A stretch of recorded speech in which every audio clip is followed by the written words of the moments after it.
that is the reason why he's not here? I don't think so. I don't think so. My competitor is not here because he doesn't have a plan. He doesn't have an agenda. He cannot articulate anything to the people of Kenya. That's why he's not here. Secondly, my competitor is not here because he doesn't want to answer difficult questions. You know, he's been part of this administration, the handshake administration, for the last 5 years. KEMS happened, and many other things happened. In fact, my competitor could not come here because he's not the real candidate. He's a project.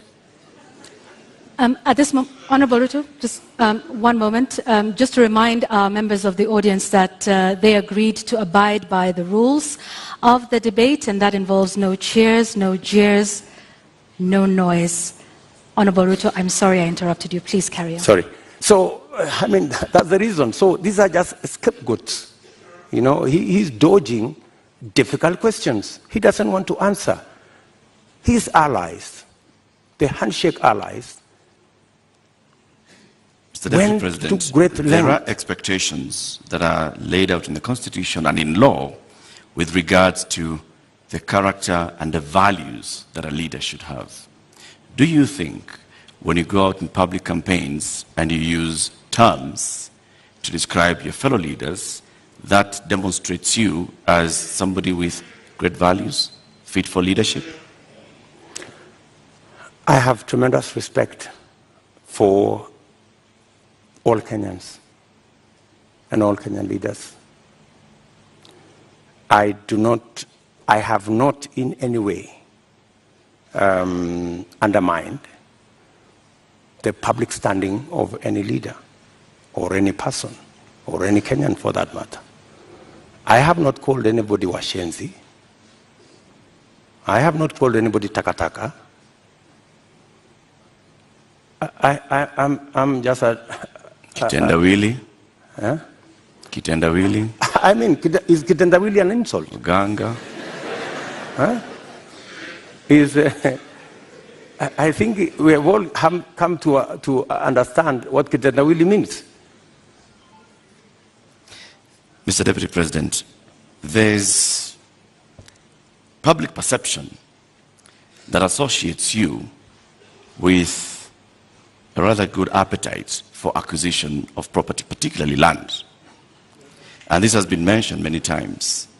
Questionable acquisition of land, this has been said publicly, Taita Taveta, in Transmara, the former Vice President's house, the late Joseph Murumbi, and others. In fact, there was a conviction in court with regards to 100 acres of land that you were ordered to surrender back to its rightful owner and also pay some reparations.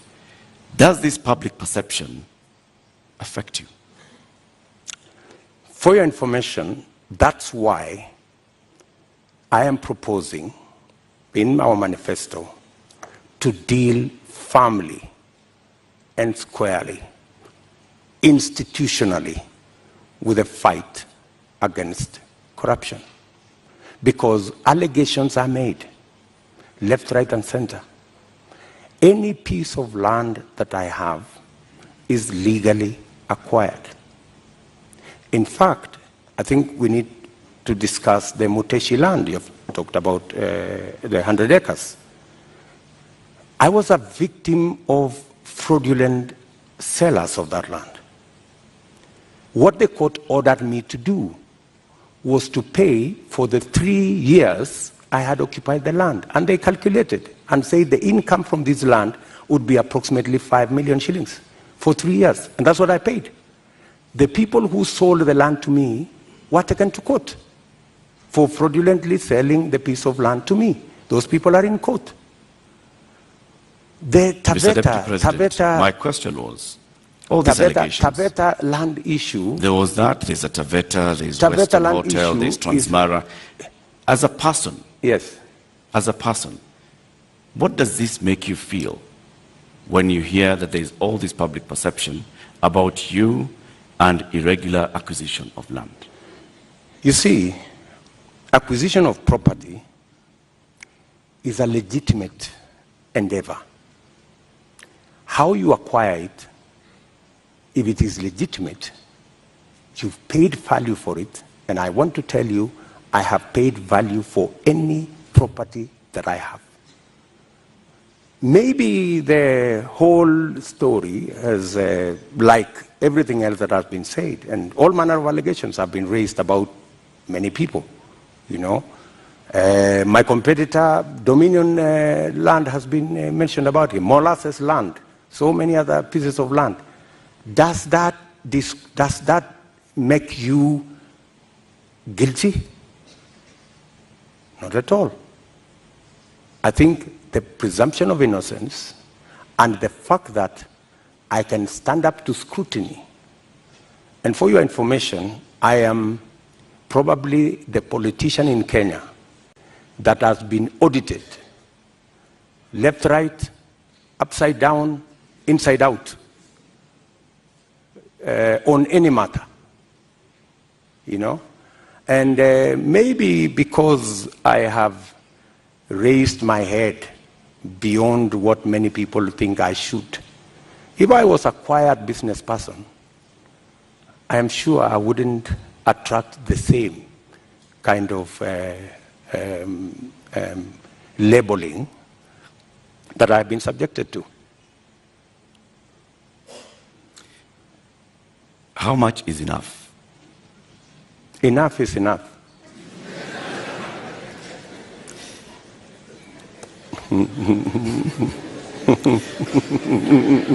Mr. Deputy President.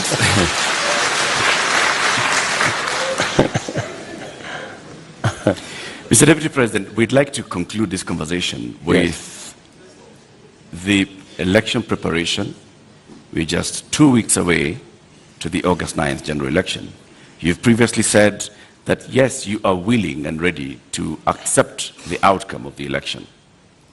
Are there any circumstances under which you will not accept the outcome of the election? For a minute. Accepting the outcome of the election includes going to court if you have an issue with the results. That's accepting the outcome of the election. Okay, you say my competitor has won, I have a doubt, and I will go to court. Why I made that deliberate statement is because we have had a situation in Kenya where every other election we foment a crisis around refusing to accept the outcome of election. And it has cost us lives, property, and many other things. And I needed to be on record, and which I am, that I will accept the outcome of this election. I know that the people of Kenya will make a choice. If it is me, I will prepare to govern the country on day one. If it is not me, I will accept that my competitor has won. If I have any issue, I will go to court and accept the outcome of the court. Honorable Ruto, we've come to the end of this conversation tonight. We would like to give you 2 minutes to give us your closing statement tonight. I think it is very important for us to look at this election against what is the competition. Our competitors have run away from this debate in total contempt to the people of Kenya, because it's not William Ruto who is going to make this choice. It is the people of Kenya that we are speaking to. They have very little regard for the people of Kenya. They think the deep state is going to make the decision. They think that the system is going to make the decision. I want to tell the people of Kenya tonight that They are the ones who will make the decision on the 9th of August. Their vote is what will make the next government happen. And I want to encourage them to disregard the propaganda, the mobilization of chiefs and all these people and the provincial administration and the whole of this contempt and madharau, and tell them tarehe 9 mwezi wa 8 wa Kenya, ninyi ndio mtaamua serikali ambayo inakuja. Na mimi nawaambia serikali ya Kenya Kwanza itapunguza gharama ya maisha. Tutahakikisha kwamba watoto wetu milioni 5 wako na ajira. Tutahakikisha kwamba kila mmoja wetu anaweza kwenda hospitali na kuwe na bima ya afya, na tunaweza pia tutahakikisha kwamba kuna maji na watoto wetu wanasoma. Tuko na mpango. Tarehe 9 mwezi wa 8 waamuke, wapige kura, watengeneze serikali, tuende mbele pamoja. Shukran sana, Mr. Deputy President. Honorable Dr. William Ruto, thank you for making the time for us tonight. Thank you very much. That's right.